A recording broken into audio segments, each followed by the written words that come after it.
चौंक पड़ा। मुझे अपने कानों पर विश्वास न आया।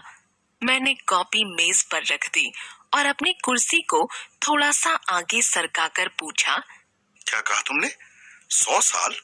तुम्हारी उम्र 100 साल है? तीनों कोटों को एक साथ बांधते हुए प्रेस वाले ने मेरी तरफ देखा और उत्तर दिया, हाँ बाबू साहब, मेरी उम्र 100 साल है। ना 1 साल कम, ना 1 साल ज्यादा। बड़े भाग्यवान हो, आजकल तो 50 साल से पहले ही तैयारी कर लेते हैं।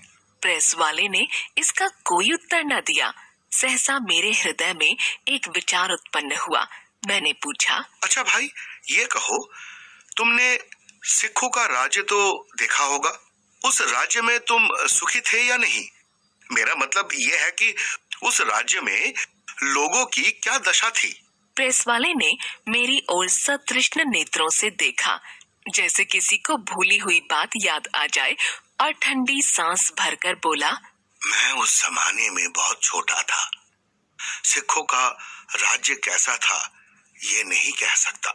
हाँ, सिखों के राजा कैसे थे ये बता सकता हूँ। वे बहुत दयालु थे, राजा थे, मगर स्वभाव साधुओं का था। अहंकार का नामो निशान नहीं था। मैं आपको एक कहानी सुनाता हूँ। ये कहानी नहीं, सच्ची घटना है। हम उन दिनों लाहौर में रहते थे। मेरी उम्र उन दिनों 7-8 साल की थी, जब चारों तरफ अकाल का शोर मचा हुआ था। ऐसा अकाल इससे पहले किसी ने ना देखा था। लगातार 2.5 साल वर्षा ना हुई। किसान रोते थे। तालाब, नदी, नाले सब सूख गए। पानी सिवाय आंखों के कहीं नजर न आता था। मुसलमान मस्जिदों में नमाज पढ़ते, हिंदू मंदिरों में पूजा करते, सिख गुरुद्वारों में ग्रंथ साहब का पाठ करते, मगर वर्षा ना होती थी। बाजारों में रौनक न थी, दुकानों पर ग्राहक न थे, घरों में अनाज न था। अनाज बहुत महंगा हो गया। अंत में यहाँ तक नौबत आ पहुंची कि हमारे घर में खाने को ना रहा। कई दिन हमने वृक्षों के पत्ते उबाल कर खाए। एक दिन बाबा आंगन में बैठे आकाश की तरफ देख रहे थे। मैंने कहा, बाबा, अब नहीं रहा जाता, कहीं से रोटी का टुकड़ा ला दो, पत्ते नहीं खाए जाते। बाबा की आंखों में आंसू आ गए। भर्राई हुई आवाज में बोले, जाओ कहीं से मांग लाओ, शायद कोई तरस खाकर तुम्हें रोटी का एक टुकड़ा दे दे। मैं भूख से मर रहा था, रोटी मांगने निकल पड़ा। मेरा विचार था, अकाल शायद गरीबों के यहाँ ही है, मगर बाहर निकला तो सभी को गरीब पाया। उदास सब थे, खुश कोई भी न था। मैं बहुत देर तक इधर उधर मांगता फिरा, मगर किसी ने रोटी ना दी। मैं निराश होकर घर को लौटा, पर पांव मन भर भारी हो रहे थे। सहसा एक जगह लोगों का झुंड नजर आया। मैं भी भागकर चला गया। देखा, सरकारी आदमी मुनादी कर रहा है। महाराज रणजीत सिंह ने शाही किले में अनाज की कोठरियां खुलवा दी थी और घोषणा कर दी थी कि जिस किसी को आवश्यकता हो अनाज ले जाए, दाम ना लिया जाएगा। लोग महाराज की इस उदारता पर चकित रह गए। कहते थे कि आदमी नहीं, देवता है। खुदा नहीं सुनता, राजा तो सुनता है। एक आदमी कह रहा था, महाराज ने अपने आदमी बाहर भेजे हैं कि जितना अनाज मिल सके खरीद लाओ। मेरी प्रजा मेरी संतान है, मैं उसे भूखा ना मरने दूंगा। मैं वहां से चला तो ऐसा प्रसन्न था जैसे कोई अनमोल चीज पड़ी मिल गई हो। कुछ देर संयम करके मैं धीरे धीरे चला, फिर दौड़ने लगा, मगर मेरे घर के पास पहुंचकर गति कम कर दी और धीरे धीरे घर में दाखिल हुआ। मेरे बाबा उसी तरह सिर झुकाए बैठे थे। मुझे खाली हाथ देखकर बाबा ने ठंडी सांस भरी और सिर झुका लिया। मैंने जाकर बाबा का हाथ पकड़ लिया और बोला, उठो, चादर लेकर चलो, महाराज ने मुनादी कर दी है, अनाज मुफ्त मिलेगा। मेरी माँ, मेरी बहन, चौंक पड़े।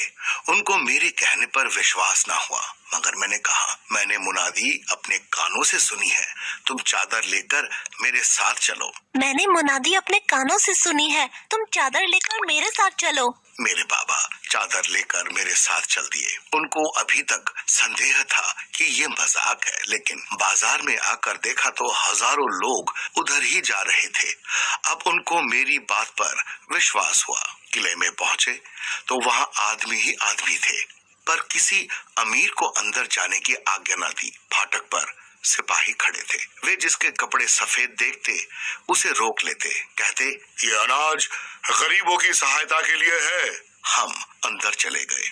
वहां देखा कि सैकड़ों सरकारी आदमी तराजू लिए बैठे हैं और तोल तोल कर 20-20 सेर अनाज सबको दे रहे हैं, लेकिन एक घर से एक ही आदमी को देते, दूसरों को लौटा देते थे। लोग बहुत थे, आगे बढ़ना आसान न था। मैं छोटा था और मेरे बाबा बूढ़े थे। हमने कई आदमियों से मिन्नतें की कि हमें भी अनाज दिलवा दो, मगर उस आपाधापी के समय किसी की कौन सुनता है। तब मैं और मेरे बाबा दोनों एक तरफ खड़े हो गए। संध्या के समय जब अंधेरा हो गया, तब शंख बजने की आवाज सुनाई दी। उसके साथ ही अनाज देने वालों ने अनाज देना बंद कर दिया। हुक्म हुआ कि बाकी लोग कल ले जाएं। धीरे धीरे सारा आंगन खाली हो गया। हम कैसे चले जाते? कई दिन से भूखे थे, मर रहे थे। बाबा बोले, बेटा हम कैसे अभागे हैं, नदी के किनारे आकर भी प्यासे लौट रहे हैं। जो भाग्यवान थे वे झोलियां भर कर ले गए। इतने में एक सरदार हमारे पास आकर खड़ा हो गया और बोला, अब जाते क्यों नहीं, कल आना। बाबा ने कहा, आने को सिर के बल आएंगे, पर गरीब आदमी हूँ, मैं बूढ़ा हूँ, ये अभी बच्चा है। भीड़ में पता नहीं कल भी अवसर मिले न मिले। आज मिल जाता तो रात को पीस कर खा लेता। सरदार बोला, आओ आज ही दिला दूंगा। हम सरदार साहब के पीछे पीछे चले। उन्होंने अनाज के ढेर के पास पहुंचकर एक आदमी से कहा, इनको 20 सेर गेहूं दे दो। वह आदमी गेहूं तोलने लगा। मेरे बाबा बोले, सरकार अब फिर कब मिलेगा? अगले सप्ताह। सरदार बोला, हम कई दिनों से भूखों मर रहे हैं। बाबा ने कहा। सरदार हंसकर बोला, तो और क्या चाहते हो? बाबा बोले, 20 सेर और दिला दे तो बड़ी कृपा होगी। सरदार ने अनाज तोलने वाले से कहा, 20 सेर और तोल दे। बूढ़ा बाबा बार बार कैसे आएगा? 20 सेर अनाज और मिल गया। वाहे गुरु आपका यश दुना करे, बाबा ने कहा। सरदार बोला, महाराज की जान की दुआ दो, ये सब उनकी कृपा है, नहीं तो लोग भूखों मर जाते। और सच पूछो तो ये उनका धर्म था, ना करते तो पाप के भागी बनते। राजा प्रजा का पिता होता है। अब तक तोलने वाला आदमी जा चुके थे। सरदार साहब बोले, अब उठाकर ले जाओ।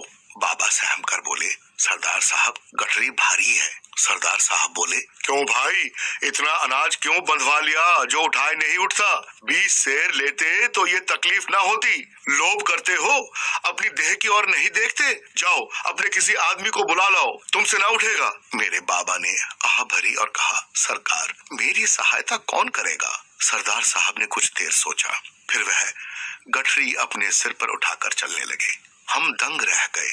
हमारे शरीर के एक एक अंग से उनके लिए दुआ निकल रही थी। हम सोचते थे ये आदमी नहीं देवता है। जब हम घर पहुंचे और सरदार साहब अनाज की गठरी हमारे आंगन में रखकर लौटे, तो मैं और बाबा दोनों उनके साथ बाजार तक चले आए। एकाएक उधर से फौजी सिख निकल आए। सरदार साहब जहां खड़े थे वहां रोशनी थी।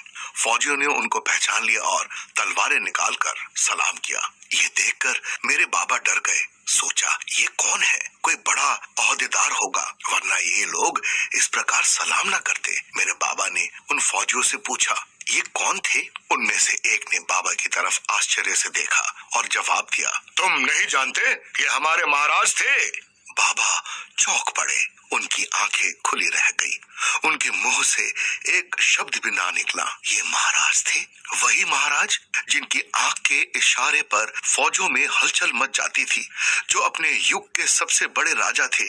आज वे एक गरीब के घर गेहूं की गठड़ी छोड़ने आए हैं। ये सच्चे महाराज हैं।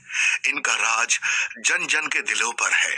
उस रात हमें नींद नहीं आई। सारा घर जागता था और महाराज के लिए दुआ मांगता था। दूसरे दिन बड़े जोर की वर्षा हुई। मैंने प्रेस वाले की तरफ देखा, उसकी आंखें सजल थीं। मैंने ठंडी सांस भरी। प्रेस वाले ने कपड़े गिनकर कहा, बाबू साहब लिखिए 14 पायजामे, 20 कमीजें। मैंने कॉपी उठा ली और लिखने लगी।